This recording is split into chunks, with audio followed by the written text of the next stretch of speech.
Hey guys, welcome back to Saturday Shop Talk. We're doing something a little different today. It is inventory season for us, so we're going through row by row, tote by tote. And Graham's decided instead of doing it off the computer this year, we were going to do it, she was going to print it out. I don't know if you could read that, but it's like microscopic. You have glasses. I almost, glasses. She says I have glasses. I need magnifying glasses. I have one maybe if you need one. But the end result is going to be the same here. Basically, we take a tote, we dump it out, we look on eBay what it says for that tote, what we're supposed to have, and we add it back to the tote. And we're looking for anything that's missing and anything that's in the tote that may not be on the inventory. So that's kind of what we're going through here today. And I am on Steal your tote sheet currently. 37. That's the tote I'm doing. So there may be a little more racket than usual. We're going to try and keep it somewhat quiet. You don't know how to be quiet. But we've got our tote, we've got our inventory, and we've got our questions. So we're going to make an attempt at it today here. First question comes from Yvette Clay 6744. Says, you are Gen X, Crosby, Stills, and Nash. Come on, you know this. I honestly don't. Look one up on your phone. If you hear a song from them, you'll definitely know them. You know the songs. This is something that Grams and I have a blind spot for. Knowing the name of a band by the song or the name of a song by the band, we don't do. We know the bands, we know the songs, but matching them up, like unless it's a completely unique. Here. Did you find one? Unless it's a completely unique thing. Careful, don't get us demonetized. I'm only going to play it for a second. You gonna play one? I am. You recognize it though, right? She's back here dancing, guys. It's Teach Your Children. Yeah, she knows the songs. There are a lot of songs that are very I just popular. had to do some research first. But that is a blind spot we have, unless there are some exceptions. If it's a very unique voice, like a voice that just, you know immediately by the voice who it is. I can tell you one person that Corey knows just by hearing her voice. Kelly Clarkson? Kelly Clarkson. Yeah, she just has a unique voice. Who's the other one? Christina Aguilera. Chris Cornell. Chris Cornell. You can't listen to a Chris Cornell song and say that's anything other than Chris Cornell. And it doesn't matter if it's Soundgarden or himself or, like, I probably couldn't tell you who he sung the song with. But if you hear Chris Cornell, you just know immediately that's him. So that's kind of a blind spot we have. Let's see, homemade Tampa Bay Buccaneers brown leather belt. I'm guessing there's only one belt. That's got to be that guy right there. Why is that Buccaneers, though? Because it actually says Buccaneers on it. Oh, there it is. Yep. Yay, I found one. Are we marking them off? Is that what we're doing? And check the quantity, because some of them have more than one quantity. Quantity 1. And then I was writing quantity behind it because I've had to update some quantities. All right, first question and first inventory item found. Next one is from Joe Casinto. Joe Casinto? Just call him Joe. Joe. It's from Joe. So he says, from others I follow, the time-listed approach to promotion seems to be the answer. I'm new to this, and I tried using high rate when listing, and once I got a lot of watchers, I'd drop it by half, and I've been happy with the results of getting those eyeballs on the items in the first few days. So you turn up like high rate 10%, get a whole bunch of watchers, and then drop the rate and send offers. Is that what you're talking about? That's what it sounds like you're saying. But now I think I'm going to do the same thing by adding the promoted fee on items not sold. My average time to sell is about 3 months. So I'm thinking of not adding fees to until day 70. It's all a game, and next year this time there'll be a new policy we're all talking about. Yeah, you're right. There isn't anything constant except change. I mean, exactly what you're talking about is kind of what we do with Promo Nomo. We just do it by age. We notice a lot of our sales, probably 50 to 60% of our sales happen in the first 90 days. And a lot of times it doesn't need the promotion to sell in that time. So we don't promote until after like day 60 at the earliest. Some of our stores we do day 30 because they're like the ephemera store. It's a slow moving store. The jewelry store I do too. The jewelry store, I think we start promoting after day 30. But in general, most of your sales are going to happen right after you list it if it's something that doesn't need promotion. So we wait. We do it time-based. And that's what Promo Nomo does really good for us. Let's see. What do we got next? We got a pink 20 ounce. Well, I don't even have to read further. That's this guy here. And 419 Sports Guy says, Zorro is the best. I have a local Granger. So costs are very similar with 20% off. Samesies. Yeah. We have a Granger. Did he really say samesies? Samesies. Yep. We have a Granger that's close. Well, relative close. It's about 45, 50 miles away. It's in Sioux Falls, which is about an hour drive for us, or 45 minutes. So we have gotten boxes from there before.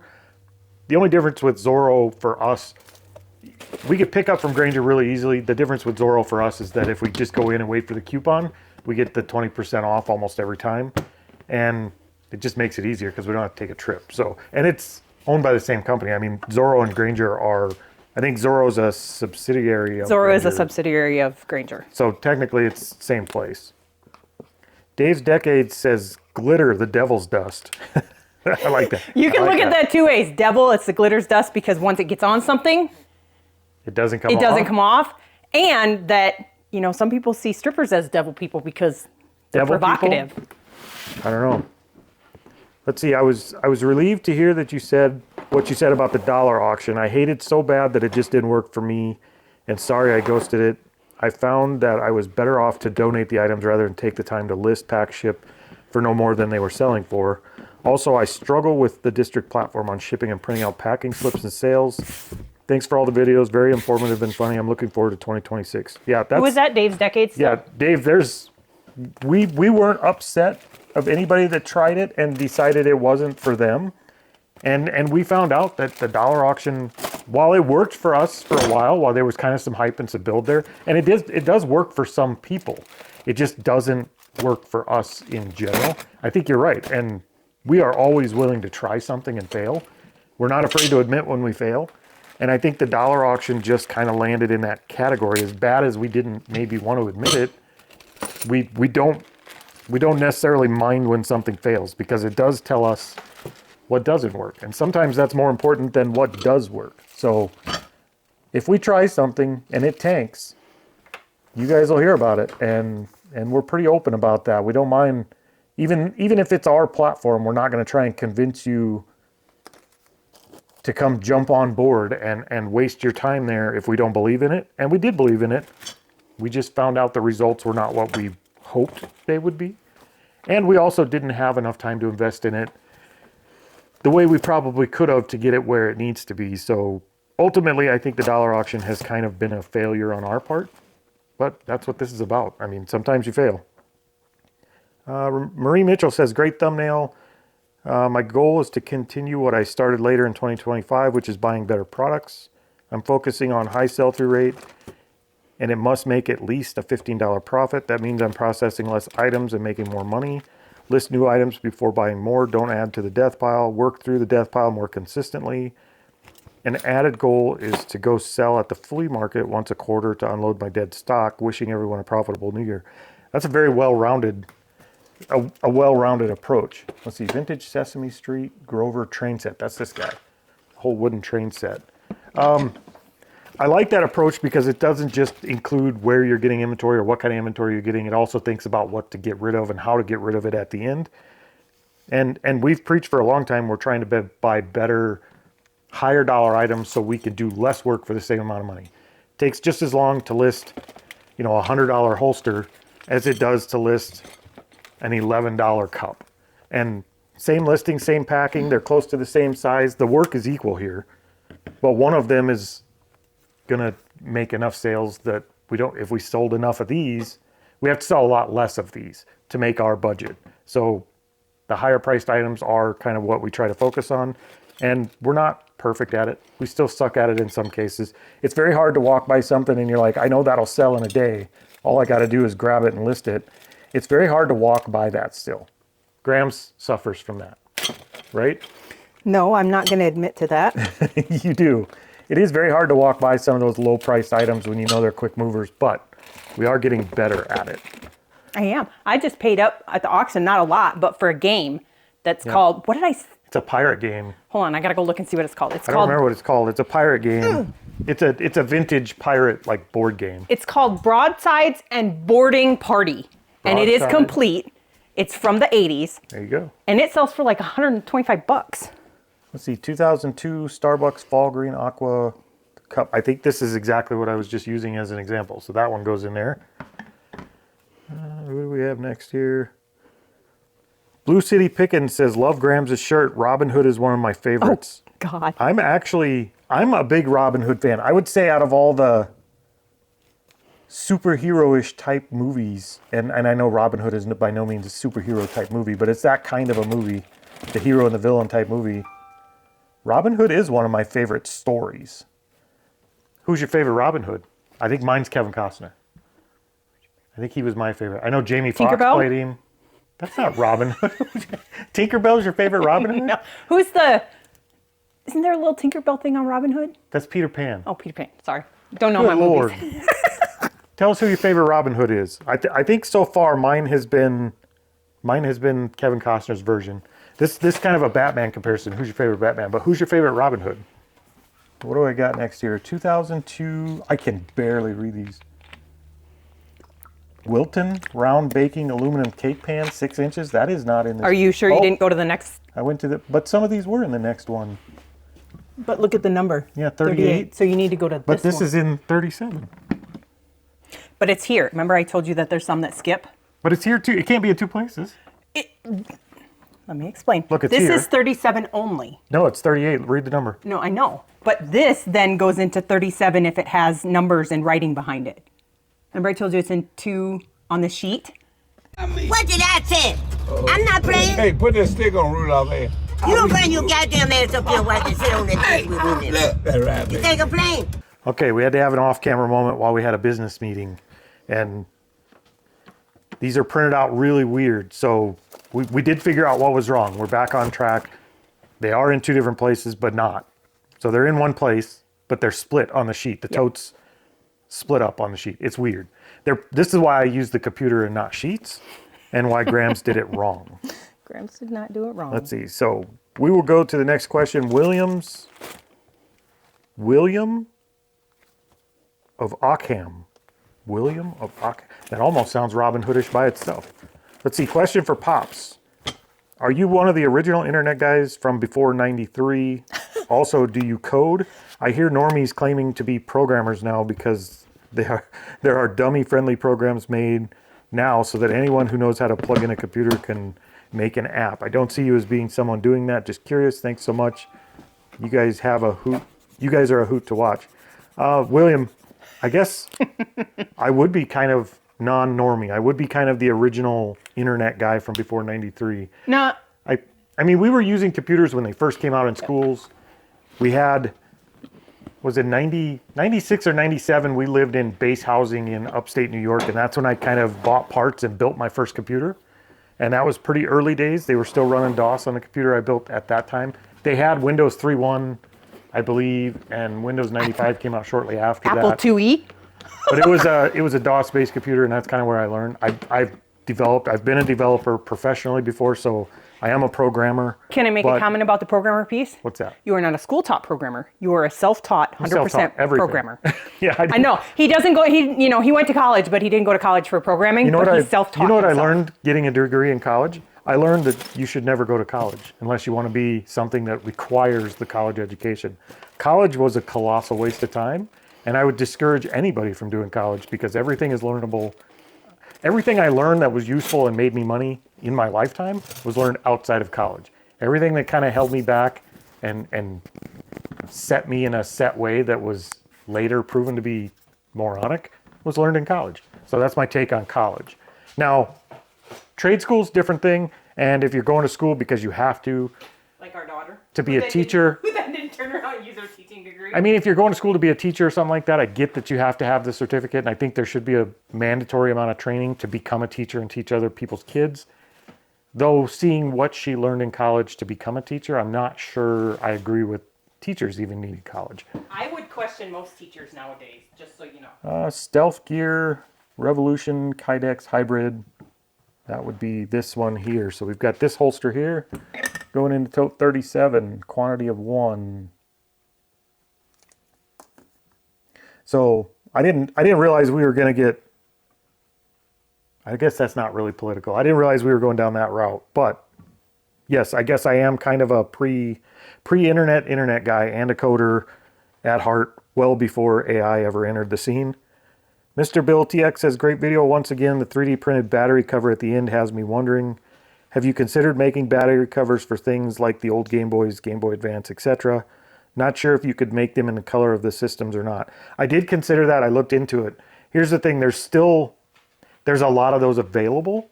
The sell-through rate wasn't great on them because there's so many originals still available.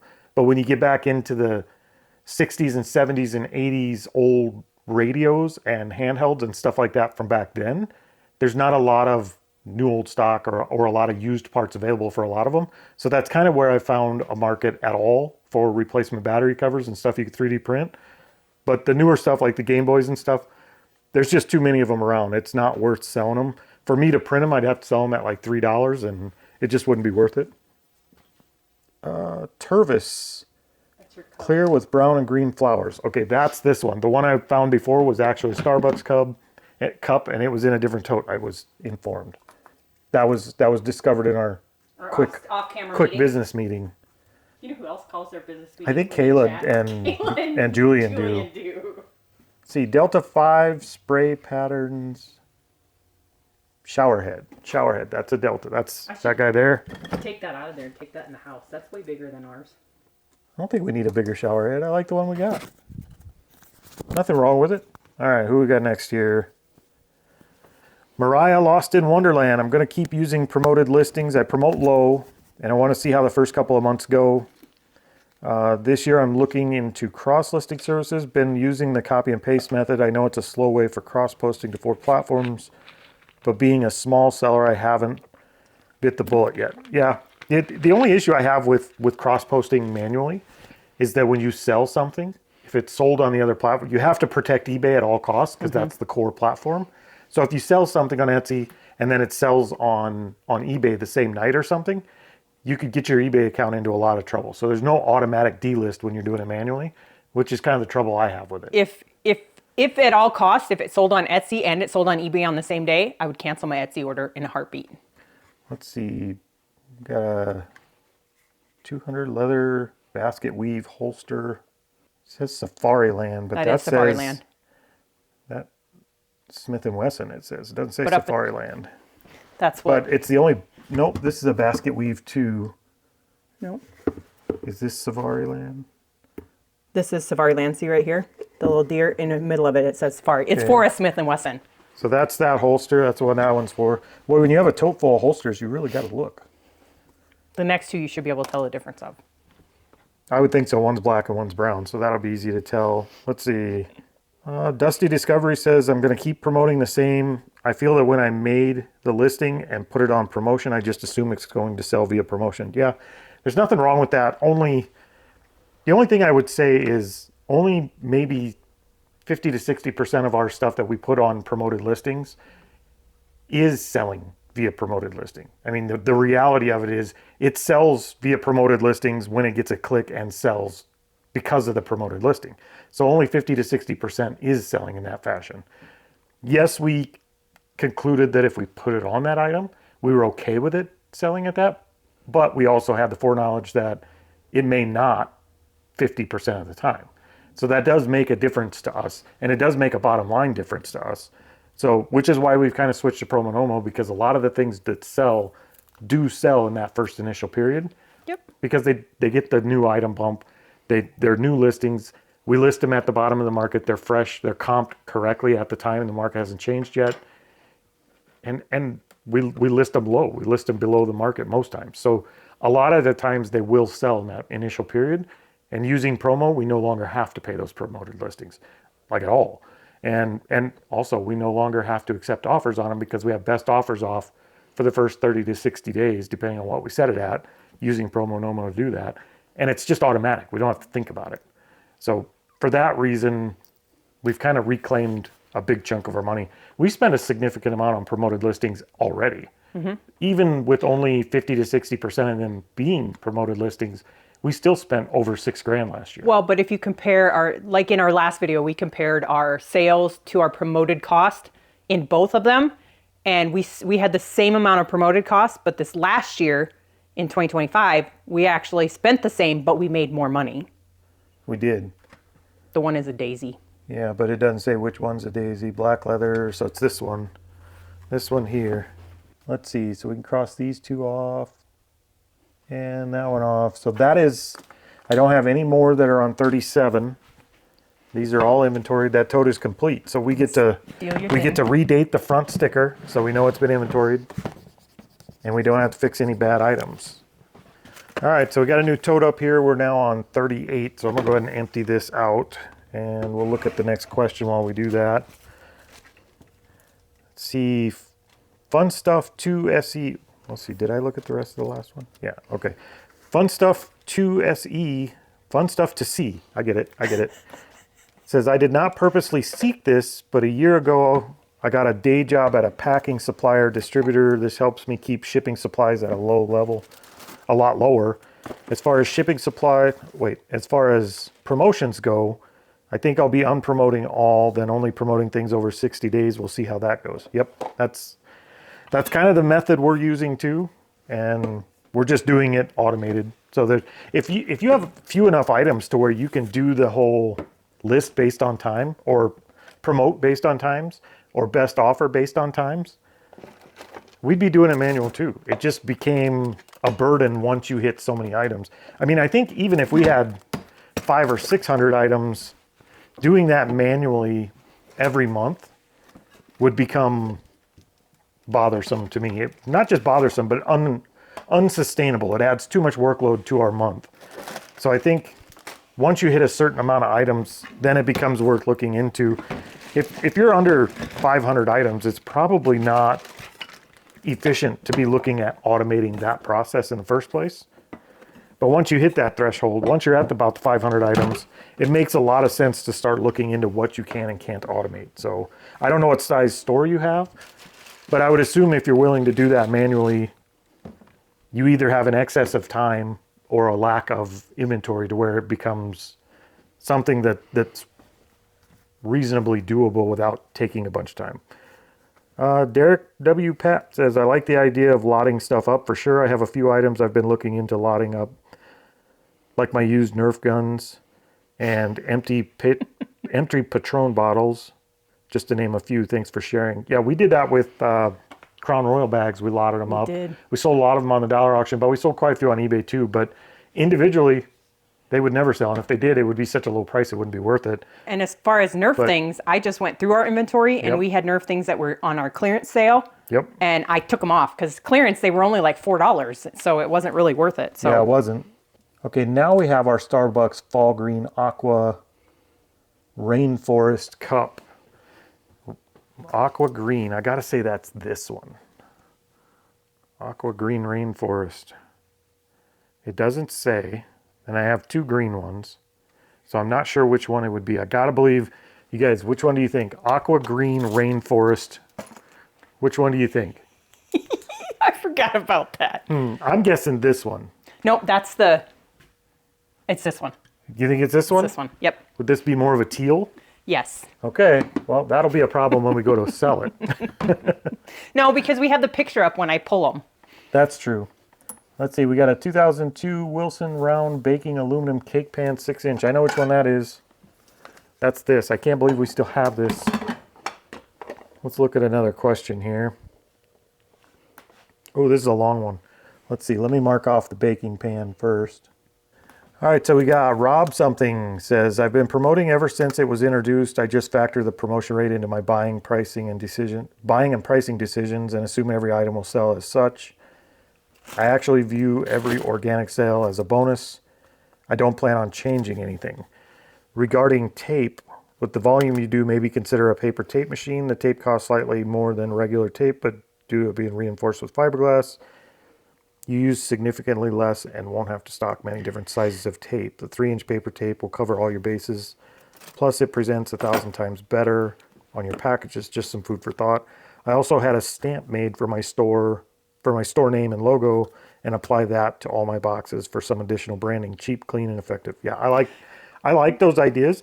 I like the paper tape idea. I've actually used a paper tape machine before. I do like them. Can I tell you I don't? You don't like them? Not that I don't like the paper tape machines. I don't like that paper tape. I have to try and open that crap from Amazon all the time when we order stuff, and I absolutely hate it. But it looks better. Yes. It does look better. And you use less tape. So efficiency-wise... I agree efficiency-wise. I think it is good. yeah, we have considered it, and it's something we probably will move into at some point. I mean, I think it's on the road path it's on the path to growing more. I think it's something we will eventually look into, probably for my desk more than Teresa. Teresa still uses the 2-inch tape, guys. Shush. Like 3-inch tape, if you use it, it changes your life from 2-inch tape. It's a different ball game, and she still uses the 2-inch tape. So when we go move into something like that, it is almost certainly going to be something that comes to my desk. But I do most of the harder, bigger packing, so I think it would be a huge benefit for me. As far as the promoting comment the way you do, I mean, there's nothing wrong with that, other than it's almost like I feel like you're almost saying you just write it off and you kind of gave up trying to save money. And if it was a little bit of money, I don't disagree with you. I mean, it's sometimes more efficient to say it's cost of doing business. But at the same time, when you're talking without the new attribution model, you're talking in excess of $6,000 a year. With the new attribution model, you're talking in excess of $10,000 a year or more. That $6,000 a year was just our one store. We have 4 stores. So you're talking with the new attribution model, if we continue business as normal, we're going to be over the 10K mark in promoted listings. If I can save half of that by spending $14 a month on Promo Nomo, that's a no-brainer for me. And I can't ignore something that's a $10,000 a year cost. I can't just say it's cost of doing business. If there is a way to manageably make that half, and there is. So that's kind of why we did what we did. Again, and I'm not trying to convince anybody to use Promo Nomo. I'm just explaining the logic behind why we put so much work into getting it done for us. And that's why we use it, because it is a substantial cost for us.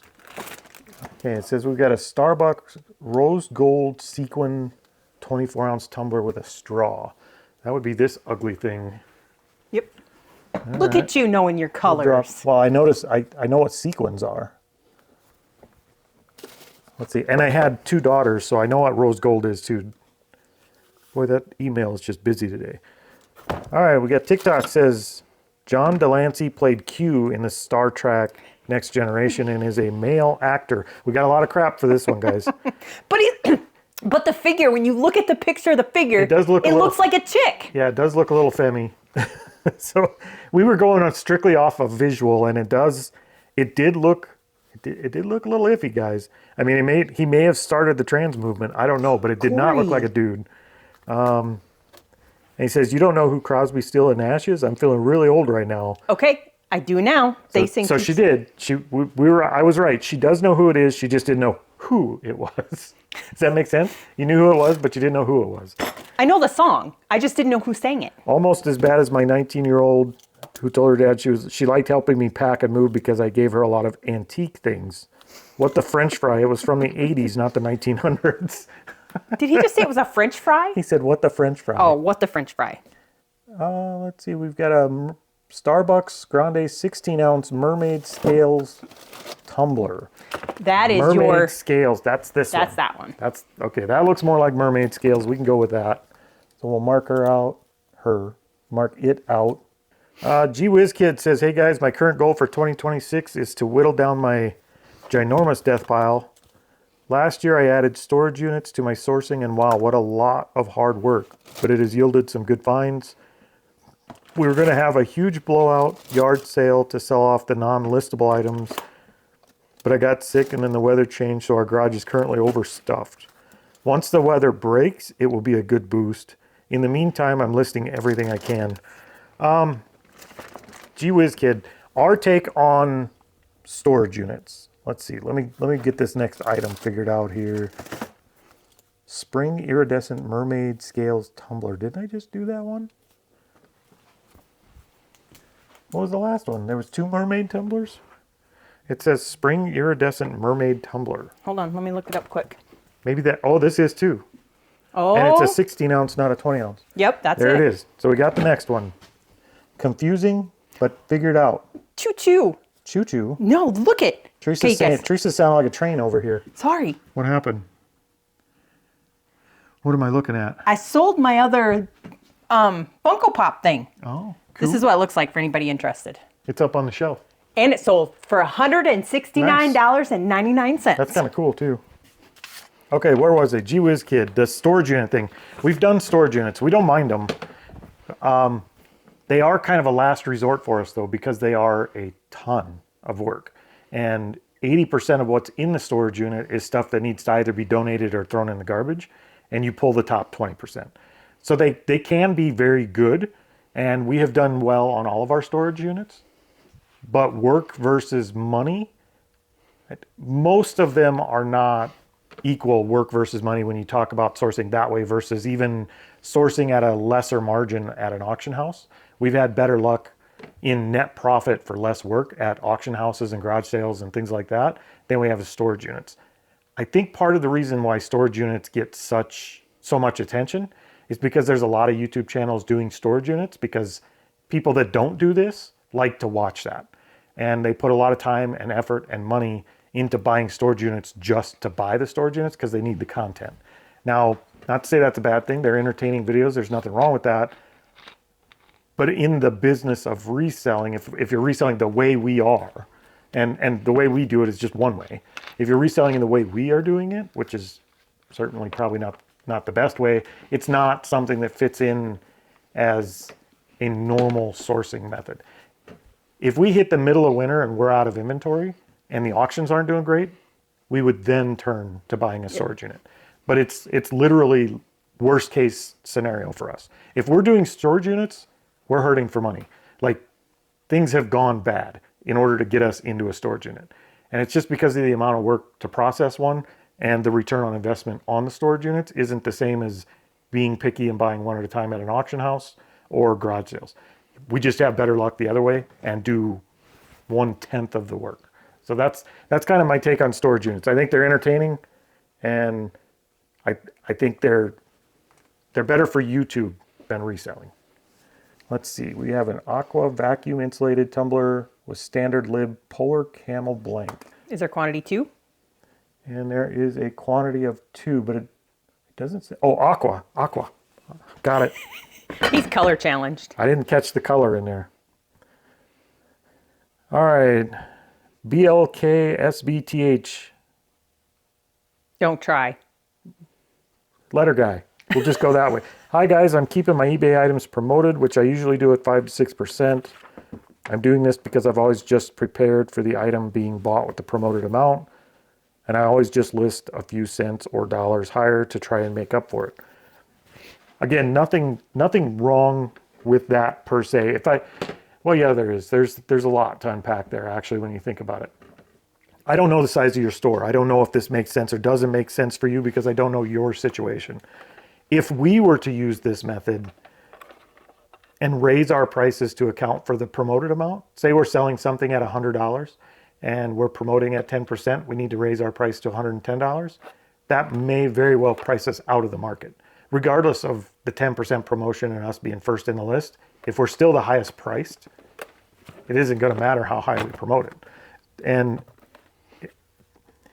I don't know, for us, with the new attribution model, we're talking in excess of $10,000 a year in promoted listings. It's very hard to say, don't worry about it, guys. Just keep promoting, don't worry about it. It's a cost of doing business. Once you breach, 5 figures in a year is what the cost is, I don't think you can responsibly as a business ignore it. I think you have to look at ways to reduce it and try to stay on top of it, which is why we do what we do. But that's different for every business. I mean, you may be paying $500 a year worth of promoted fees if you go look at your last 2025 year. In that case, you're right. It's the cost of doing business. It's not. You have better things to invest your time into that are going to make you more money. At this point, this is worth investing our time into because we pay so much. And with the new model, it's going to basically double what we paid, which is unacceptable in our business model. All right, we got Patty D says, my grandparents had that frog. Oh, the little squeeze, like air puff frog that makes it jump. I remember seeing that somewhere in my childhood too. I just don't remember where. I remember Oscar the Grouch. Let's see, at their house for us to play with when we were growing up, and I'm 56 years old. That frog is a great find. As far as your comments about the boxes, I bought boxes from Uline, half price boxes, and have bought them at stores like Office Depot or Staples. but all the boxes are in the same crappy shape. I'm starting to believe that they're all made the same, so it doesn't matter if you buy the cheap ones. I agree to a point. Yeah, I don't disagree. It almost feels like they're all being made in the same factory because they all suck as far as putting them together. I would say the thickness and the durability of the Yes. boxes is a big difference Yep. from buying the cheap ones to buying the more Yep. expensive ones. A good example of this is go grab one of your old priority boxes, like your free priority boxes, and then grab a box you buy from like Uline or Granger or Zorro or one of them places, and just look at the difference in quality as far as thickness and durability. So when you're buying boxes, you are getting much better boxes. The last couple batches we got, the lineup on them before they glue them was just really bad. And to the point where we actually considered returning a bulk load of boxes back to the factory and getting a refund and buying new boxes. They were that bad. But we decided to suffer through it and see what we could make of them. Right now it's been terrible because every time you pack, you have to fight it. All right, I got a Capo Camp Wave coffee cup with a lid. Oh, I know which color though. With lid, speckled enamelware, set of 2. That's the problem. I'm looking for color, but set of 2. So we got those guys out of here, and that is in tote 38. Inventory is much faster when you're not trying to answer questions. Let me just say that because this is extremely slow this way, but we're getting through it. Nancy Bigham says, I am exploring other platforms because I don't really sell that much yet, so I won't know the difference. Yeah, nothing wrong with that. Find the platform you like the best. Monique. Been with eBay from the beginning in 99. I'm 73. I was hospitalized during the summer and had to cancel 3 orders. I am 100% perfect except for that. Now I am below average for 3 months. During this time, I am not allowed to promote. My low sales will never get me out of jail. What else can I do to not get kicked off? Monique. Goodness gracious. That's a good question. And actually, I had to ask Teresa about this because I didn't realize if you fall below a certain percentage, they shut off your ability to promote. I had to look into that a little bit. That's a good question. I think the best thing I could tell you is a little bit of retail arbitrage might actually save you in this situation. I don't know how many sales you would have to sell to get past that. One, maybe the first course of action is call eBay and explain the situation. You were in the hospital, things happen. We've had to call eBay with snowstorms before, and they were pretty accepting of that, and they cleared anything that happened. 100%. And they made us whole, and we were fine. So I would try that first. I would actually appeal to eBay and let them know the situation. It's not like you don't have proof of the situation. We just had to provide a weather report, and that was basically that. So I would try that first. Second, I would maybe use a little bit of retail arbitrage. Find something cheap, even if you're not going to make any money on it, and buy a case of it and sell them one at a time and just artificially boost your sales. Sell them off, be okay with breaking even or losing $1 a piece on them, and just sell 50 of them and clear that stuff out of there so you can get back on track. That's probably the 2 different ways I would even think to handle it. Beyond that, I'm not sure. I'm sorry to hear you had the trouble, and I hope you get back on track with it. I hope you call eBay and they just take care of it for you. That's what I hope. Sandy Pratt says, I don't call mine a death pile or a profit money pile. Mine's just backstock. Yeah. There you go. That's a good way to refer to it. That's exactly what it is. I mean, we like to put fancy names on things, but that's exactly what it is. Alphabet, letter, stamp, number, scroll. That's those. Stamp, number, scroll. There's scrolls, there's stamps, there's numbers. That's what they are. We'll throw them in there. 47 pieces. All in a nice little baggie. All right, who we got next here? Corky Picker Chad says, so you said if you would have passed on your eBay discount to the customers, you'd have lost $2,000. How many packages did you ship in that year? A lot. How many packages did you ship in that year? If you shipped 2,000 packages, passed along your full eBay discount, and then you added just $1 handling fee for every order, then you aren't losing any money. No, you're losing orders. If you add that $1 back on, then you're priced above your competition. We price about $1 below our competition, which is why we sell the volume that we do sell. Then you aren't really losing any money. Customers feel like they aren't paying too much for shipping. They're still paying that much for shipping. It shows up under shipping and handling. So there's really no difference between not giving them $1 for free and charging them the extra dollar, other than you're going to make less sales. Or maybe it washes out. I mean, if you sit down and do the math logically, one way or the other, it probably does wash out. Never going to lose money on a single package unless you mash up your shipping estimates. Was that my comment that I commented back? No, he's talking about where we pass on our shipping supplies. I mean, the issue is we've done the math on it, and our shipping, if we were shipping this all year long and passed on the discount to our customers, our loss would be minimal. We wouldn't be in that bad of a shape. The problem is we ship a lot of big stuff. We might ship a 3-foot floor lamp or a 4-foot long Jeep rudder or something like that, where you're paying $70 to ship it. If we're passing on that discount, our loss is not 30 cents or a dollar, it's $25, $30. It becomes large. And we ship a lot of high dollar items, and some of those come with high dollar shipping. And so our shipping adds up. As far as how many packages we ship, I mean, it's pretty average for us to ship 30 to 50 packages just over a weekend. And we're shipping probably 8 to 10 a day beyond that if we average it out. If you look, we sold last year, just on eBay, I think we sold like 3,500 items. What is that divided by 10? About 10 a day. 10 a day. So yeah, through the course of a year, it's about 10 a day.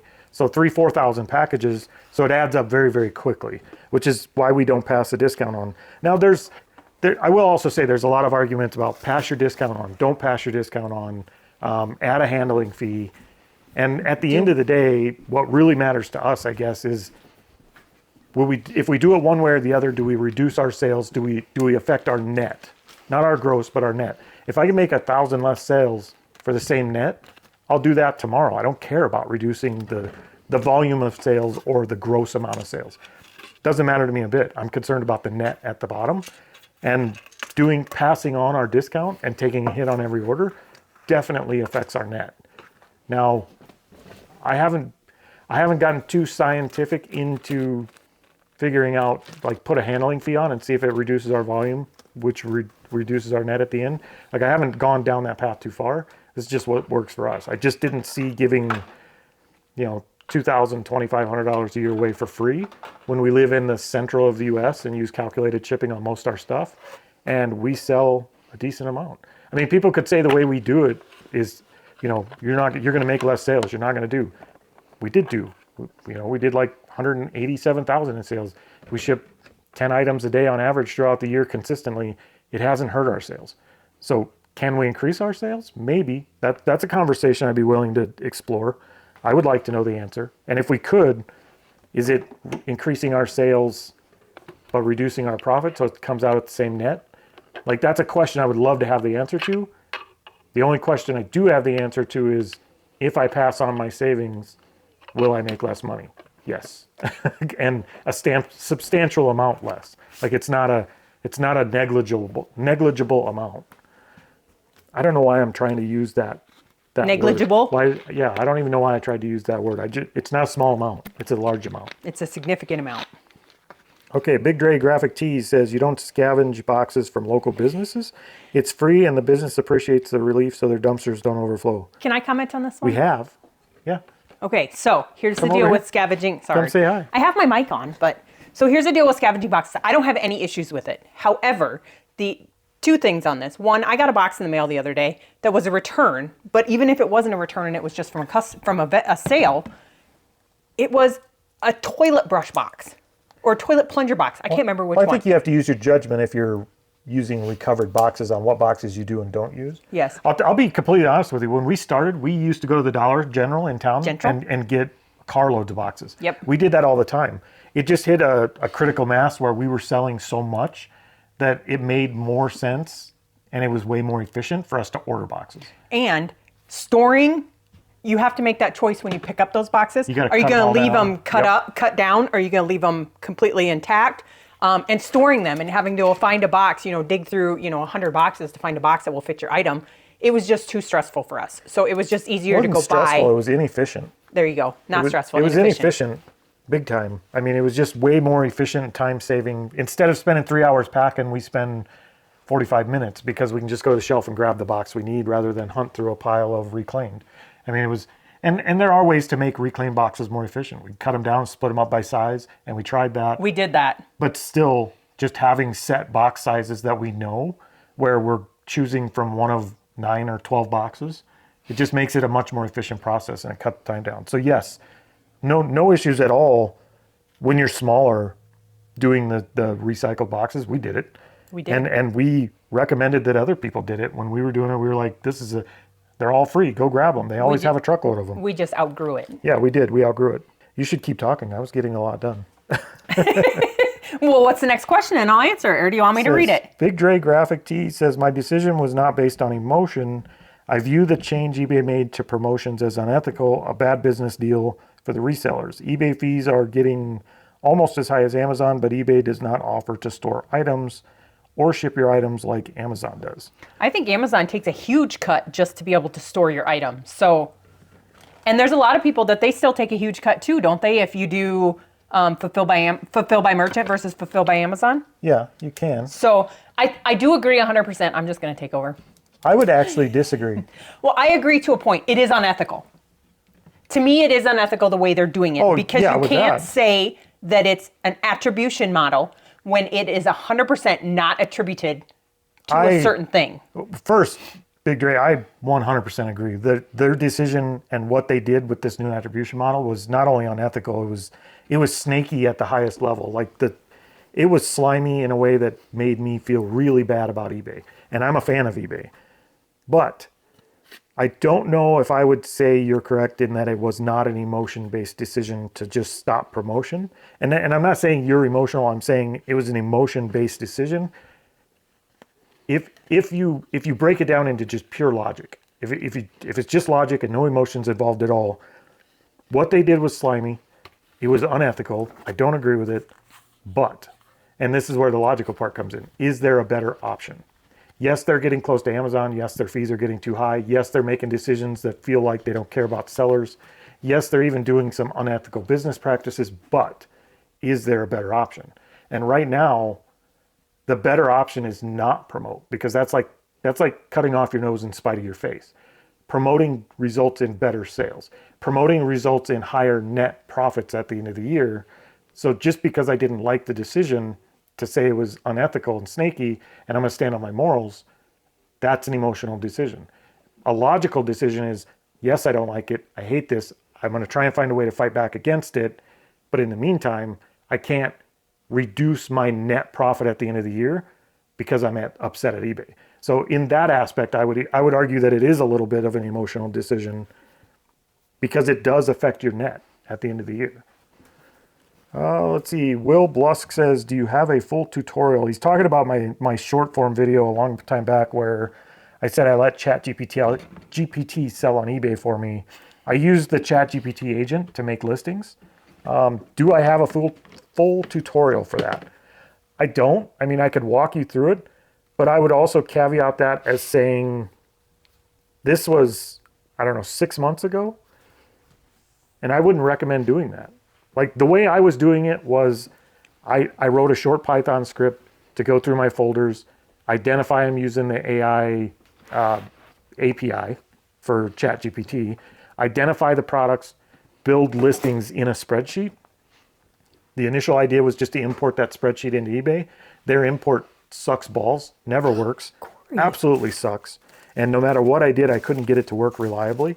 So I just gave that spreadsheet of completed listings, which included a URL, a link to the photo. I gave it to the ChatGPT agent and said, use this spreadsheet one line at a time, go to this eBay account using a staff login that I made on my eBay account and make these listings. And it does do the job. It's a lot like watching a third grader try and figure out a computer and eBay at the same time. It's not efficient. It did a decent job and it did get through the listings. I will give it that. The agent did work. I wouldn't recommend it as there's easier ways to do it now. There's just way better ways to do it now. List easier? List easier is 1,000 times better. See, Luton Co. says, great talking points and insight. Thank you for going into the bundle start. And talking about how we're bundling items up instead of... going into the bundle topic, it was helpful. I get it. You're welcome. And thank you for watching. Let's see, what do we got next? We have a Pampered Chef Disney Pixar Toy Story pancake mold. Is that these? Yep. Those are some small pancakes. Oh, no, that's not it. It's the ones in front of you in the bag. These are pancake molds? Yeah. Okay, I can get behind that. At least they're big enough to be a pancake. All right, so we'll mark off the Disney Pixar pancake molds. Now, if you guys see anything as we inventory it that you really got to have, let me know. It's in tote 38. We'll hook you up. Nella's Emporium says after lowering, raising promoted fees in November through December, I have now listed at 10% across the board. But I'm continuing to end and sell similar. Sales are still happening, which is my only goal this year. Fees are part of reselling. Also, I ended my store subscription. The perks in the stores were not effective. Now, any sale I make, I don't have to worry about the profit going into the store subscription. That said, if you ended your store subscription, you also ended your promotions because you can't promote without a store subscription. So you look into that. I don't know if you knew that already, but without a store subscription, you can't use promotions. So other than that, I don't have a lot to say about that. I mean, explore and experiment. That's what it's all about. Figure out what works for you. Buy low, sell high with Chai says I'm just promoting everything at 2% and let it ride. Yeah, if that works. I'd be curious how many items you have in your store and how that works across the board. And if you experiment with different periods, see if that works for you.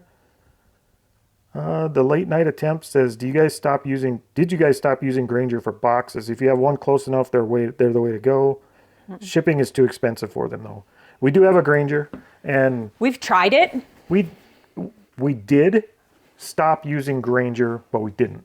We're using Zorro, which is Grainger. Mm-hmm. It's just the shipping version of Grainger. So we can get the 20% discounts from Zorro, still the same company, and they'll ship it to us for free. Yep, so over $50. Yeah, anything over $50. And we never order boxes under $50. I mean, we wait and we order. We order enough that when they show up, it's miserable.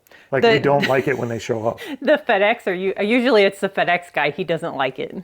I don't like it because they deliver to our porch. And you guys have probably seen the outside here before. Our porch is clear over there and our building is clear over here. And we have to relocate it's probably 2-3 pallets of boxes by the time they get them all on the porch piled up. Give or take. And then we got to take 18 trips to relocate them over here. So I hate box delivery day. Unless it's in the summer. Even then. Then we get in the tractor summer, we out. can put the bucket on the tractor and we just haul them over here with the tractor. I But you don't still do- have to heave-ho them. I don't do that in the wintertime because we keep the snowblower on the tractor and it's a front snowblower. So And I think because we keep the snowblower on the tractor, it doesn't snow a whole lot now. I know. If we take it off, I'm afraid we're going to get a blizzard. Yep. And it's a pain it's not a pain. It's easy enough to put back on, but It is easy enough, but it's we still, cuss at each other while we do it. Yeah, we do curse a little. Peach purple tropical hibiscus flowers cold cup. Nope. Huh? In between those two. This? Yep. See the flower? It's a Okay. hibiscus flower. Okay.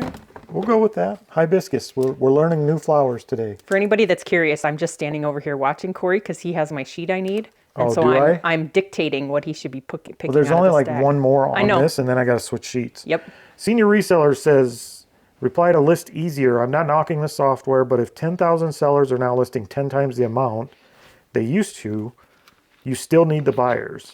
Yes, it recoups your time, which is always good, but your comment about people buying a boatload because list easier makes it easier to list, you still need the buyers, and I don't think they'll be there for every market. If list easier listing causes an oversaturated market, did it really help? Just thoughts. It's not a criticism of the software or of those who use it, lest anyone take that wrong. I'm also in the capital protecting mode this year, shopping my shed, stop buying until shed is shopped, and then moving to smalls in only a few niches rather than sell all the shiny objects. You bring up a good point, and it's a point I've brought up before. It is a concern, and it's a valid concern. The only thing I would say right now, the numbers, like if 10,000 people on eBay listed 10 times the amount, and it's not even 10 times the amount, for us, it increased our listings 100-fold pretty easily because it's very easy to list 100 items and $5,000 worth of inventory in an afternoon in just a few hours with List Easier. So I think the amount of listings is much higher than you think. I think the amount of sellers using the software is much lower than you think. I do think List Easier has been accepted pretty well by the community, but I don't think it's been accepted by enough of them to make a real difference in the market yet. But I do think it will. I honestly do. Whether it's List Easier or another software or eBay adopts it or what it is, I do think it's going to come to a head where listing is so easy that it's going to be like comping items is so easy. It's starting to affect garage sales and thrift stores and everywhere else. I think listing is going to get so easy that more things land online, and that will affect markets. I don't think anybody can say it wouldn't. I don't have the answer for that. I think it's something that's coming. I think it's something that's going to happen. I also think, and I think we mentioned this in our last video, I also think the quality of listings. Yes, List Easier does a good job of making the best quality listing for the item. Unfortunately, if you have to mass list and you can list 1,000 items in a day, 600 of those items are probably going to be absolute shit. Like, you're going to be trying to buy in bulk to accommodate your ease of listing. And while I think that model scales and it works, I do think you're going to see a lot more garbage items with good listings. Like a well-optimized piece of crap on eBay. You're going to see that a lot. And I do think that's going to affect the market. We're just going to have to wait and see how it affects the market. I do think good items at a good price are always going to sell, regardless of whether you're using List Easier or not. So if we can list good items at a good price with minimal effort using List Easier, I'm going to opt for that option. I think the bigger problem we're going to see is the bulk buying. I think it's people buying in huge quantities because they can list huge quantities. And not everything should probably go to eBay. Not everything has a market. We're doing inventory now. We have a tote of stuff over there that we could list that entire tote, and it's a big tote, in about, 4 minutes. Yeah, but it's not worth it. With List Easier, we list the whole tote in 4 minutes. Should we list it? No, they've been on eBay for 3 years. The listings were already good. The prices were good. The items are crap. So that's more what I worry about than a flood of items. Because I see the flood of items is probably coming, but I think the flood of bad items is more what I'm worried about. Not so much the flood of good items. I mean, good items will always find a home. Farmville Picker says, just found your channel. You guys are great. Thank you, Farmville. Welcome to the channel. I will say, Farmville Picker, I am 80% sure that I follow him on them. Don't quote me on TikTok. Oh, cool. Domat NYC says, OMG doesn't know Crosby, Stills, and Nash and Young and thinks Q is a lady. Well, as Pops was about to say, she knows them. She just doesn't know she knows them right. But if I'm telling you, on the Q, if you look at the image that we have, it looks like a lady. The signed image we had, I'm telling you, yeah, there's zero doubt that looked like, I don't know why I keep clicking that pin. It's already out. I got to go pull that up quick so I can show the peeps. I need the next side of that sheet, and I'll go to the next comment here. Jordan Upstate Picker says, I just donated a truckload of those take a chance items to the thrift store the other day. It's definitely something I need to work on. See, that goes back to the last one. Yeah, the take a chance items we're trying to be way better at. We're trying to not do that. And that was part of that discussion we just had about List Easier. I think you're much more willing to do, I'll take a chance on this item if you know the listing, the workload behind that item is basically nothing. As opposed to take a chance on an item and you still know you have a 20-minute listing to build and have to put some work into it. And you no longer have to do that. What's up? Okay, I feel bad because now that I look closer at it, you can tell it's a guy. It's definitely a guy wearing a huge necklace and a dress. I mean, look at that. Hey, it's his own fault. He should have picked a different outfit for this signature. Sorry, Q. Senior Resellers also says, Teresa, I'm curious about your method of storing neckties and patches once they're listed. Care to share? Yeah. I need a better system at it, but these are my patches because this is all I have. These, I separate them between bigger and smaller patches. And they're all bagged. Most of them, if there's more than one. The bags are labeled. So. Yep. So that's how I do those. As far as neckties. They're just rolled up in a drawer. They are. I don't really do a whole lot of neckties anymore. Yeah, the neckties, we just have bigger drawers than those. They're about the same depth, but they're a little wider. Do I have one? And we just roll them up and put them in a drawer. I mean, most of the neckties are different enough that we can see them pretty easily. Oh, they're not even necessarily rolled up. They are. I mean, they're folded because they fit in here better than rolled up. I gotcha. But I also just have a drawer. I also have drawer handles and stuff in there to make them all fit. So bag them, number them, and throw them in a drawer. I guess that's. Or if you're gonna use a tote, use one of the shorter depth totes instead of one like this. Use the shorter depth totes. Starbucks birds and butterflies. That's got to be this one. That one. Now I can go back. I forgot I got to finish my tote. Let's see. Angela K. Moses says, hey all, thanks for the video. Love you all. Thank you, Angela. Thank you for watching. Let me mark off this birds and butterflies. I just clicked that pin again. I swear. I need a non-clickable pin because I have a tendency to click that pin every time I pick it up. Here. I got one for you. It's fine. Dusty Discovery says, laugh out loud on the daycare reference. Love it. I love the trolls that can't say anything nice about you, but they watch your show still. Yeah, they watch all the time, and we always get comments from the trolls. And it all helps the algorithm. It all helps. So we'll take the troll comments right with the good comments. We don't mind. And they are kind of fun to read sometimes. If you've done YouTube, if anybody's done YouTube or any kind of content creation, some of those comments when they get really personal, to say that they don't touch a nerve sometimes would be lying. They do every once in a while. But for the most part, most of them are just blatantly obvious trolls. Those ones are just kind of fun to read. We just have fun with them. Marcelo Jane says, this is Marcelo from Alaska. I also have an Epson 580 ES I use every day for my sports card store. Do you use settings to add a border? I think it makes it easier for buyers to see the corners more clearly. We do on the Epson. We do have it set up to put a border around so they can see the edges. I did look, the Fujitsu doesn't have that setting. You don't have that ability.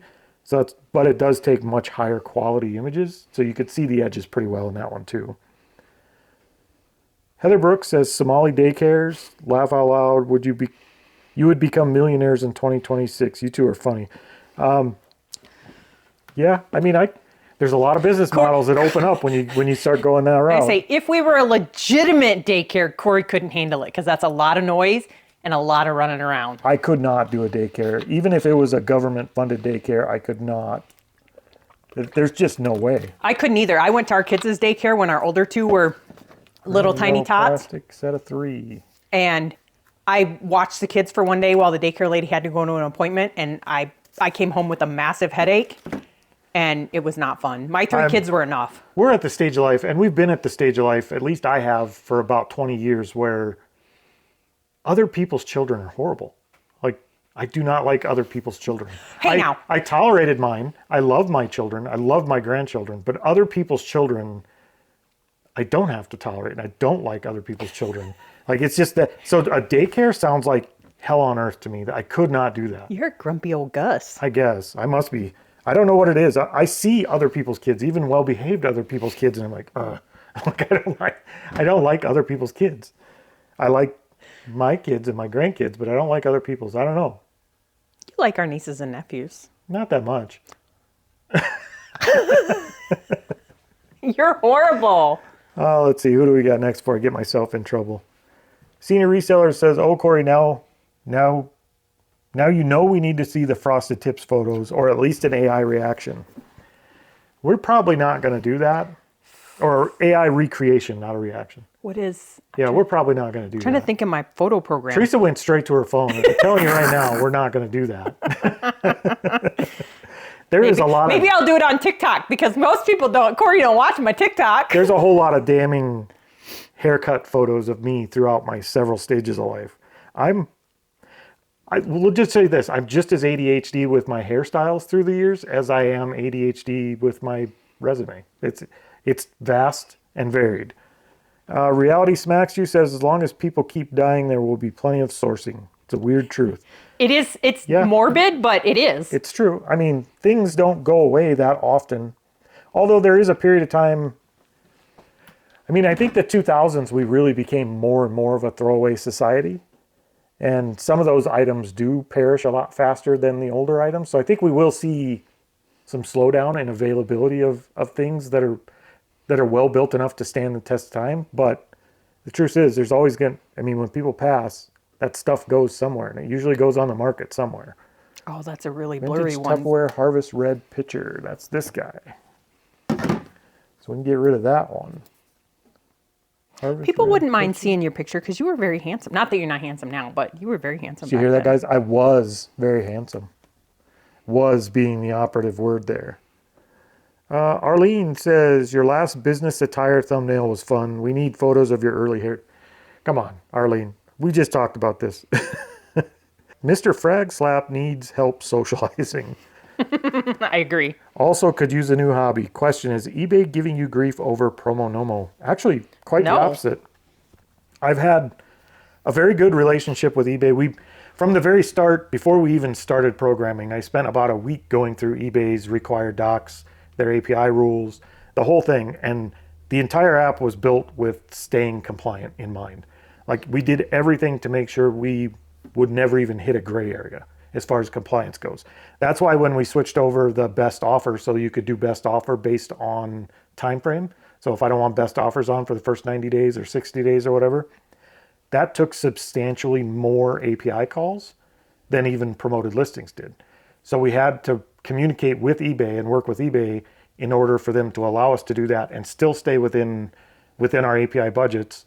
And they actually raised our budget, but we had to make sure that we were very compliant with eBay, because that's the core of that software. If it doesn't work with eBay, it doesn't work at all. So we've had a really good relationship with eBay. And to be honest, if I could not promote anything for the first 60 to 90 days, and then promote it 2%, and then promote it 6% on the items that actually need it, and then do the same thing with best offer when they actually need it and not when they don't, I think more people will promote because of the ability to do that than the people that are like, well, if I can't even, like, I don't want to promote my stuff right away, so I just won't promote. I think they're going to see more people promoting and promotions working better for people than without a system like this. So we've had a great relationship with eBay. Oh, look at that. Frag Slap is back. Oh, God. He says, LOL, Ma and Pa Kettle have reached the bottom of the old content barrel when they resort to 41-minute video of them packing junk. You're not wrong. Suck it. It's very hard to come up with new content. I would say show us how to do it. I would say hop on, make content for 4 years straight and don't miss a day. Okay, and then tell me how easy it is to come up with new content. I have gone to Frag Slap's channel. Content, not contents. And he has like 5 followers and no videos. I think Frag Slap is actually a closet Grams and Pops fan. I do. I think he's a fan. I think he's somebody that knows us and likes us, and he just likes to throw the troll comments in to help us out. I think that's what it is. I think he's on Team Grams and Pops. I appreciate your comment once again, Frag Slap. We'll see you next week. Silver Hair Stacker says, because I'm a cheap ass and can get paper packing cheap, it kind of gives me anxiety to see Corey use so much packing orders. We get our rolls of paper for really cheap. We do. We get end rolls from the newspaper office. So they're big end rolls. Like they're like this big around, and we get them for $10 a roll. So paper for us is dirt cheap. And if you have a local newspaper somewhere near you, I would say definitely look into it, because end rolls are way cheaper than buying packing paper. You're super slow with this. Pampered Chef Yellow Easter Cookie Cutters. That's these guys. That's them. Okay, let's see. That's the second Pampered Do a second Chef one thing. quick before No, you go on to the next question. I can't. You're killing me, Smalls. Maria Ludlow says, when I hear you say that about a stepchild, I knew you were going to get some flack, but I knew you didn't mean anything derogatory way. Yeah, I knew as soon as I said it, and that it was going to cause some issues. I did. Sometimes dumb things just come out of my mouth. Can I make a comment about being a stepchild? Sure. I am a stepchild. I have step-parents on both sides of my family. The one was very accepting, and he loved us like we were his own kids. And the other one, we're just not going to talk about. See? Stepchild drama. No, I knew as soon as I said it, it was going to be an issue. But that's what you get. When we're doing things like this, it's kind of a no-filter thing, and sometimes dumb crap comes out because we're human. But, if I offended anybody, I apologize. But as far as saying it, I don't know. That's just the way my brain works sometimes. It does dumb things. He has weird analogies. Sometimes I misfire. That sounds weird. See, there it is again. Now that was horrible. That was horrible. Another great analogy for next comment section. Should I say you didn't misfire for 3 times? We're not going there. Angela K. Moss says, love all your content. Thank you, Angela. And until this video. And I love how you combat the trolls with wit, and talking in third person made me laugh. I don't remember that part of talking in third person. I really don't remember that part. But if I did, I'm glad that it came across well. Freddie Russell says, all in fun, but that clock behind you never changed time, but the mechanism was swinging. Not sure why I noticed it. I was wondering, actually, how long it was going to take for somebody to catch on to that.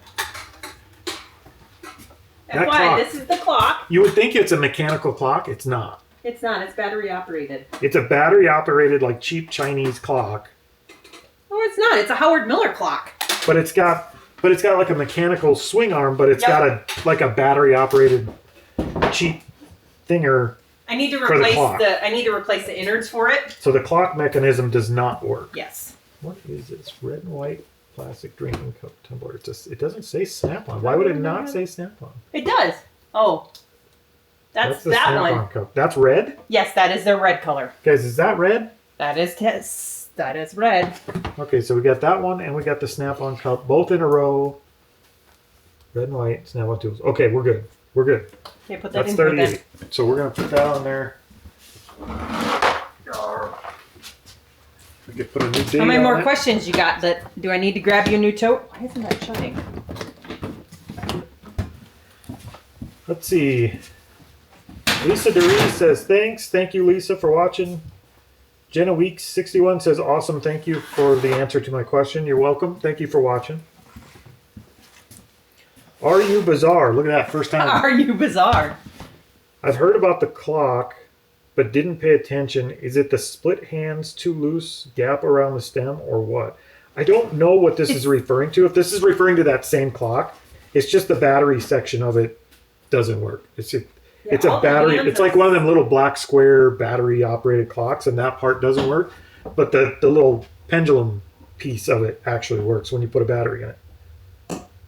Side Gig says, thank you for answering my question. You're welcome. Thank you for watching, Side Gig. Blue City Pickens says, I have a goal of quality over quantity this year, switching from focusing on number of items and more on the dollar amount I'm listing. Can't go wrong with that. I mean, if it's a good item at a good price, it's going to sell every time. So you really can't go wrong with that. And I think that's it. I think that kills our questions. So I appreciate you guys being here for another Saturday, and we will see you guys Wednesday.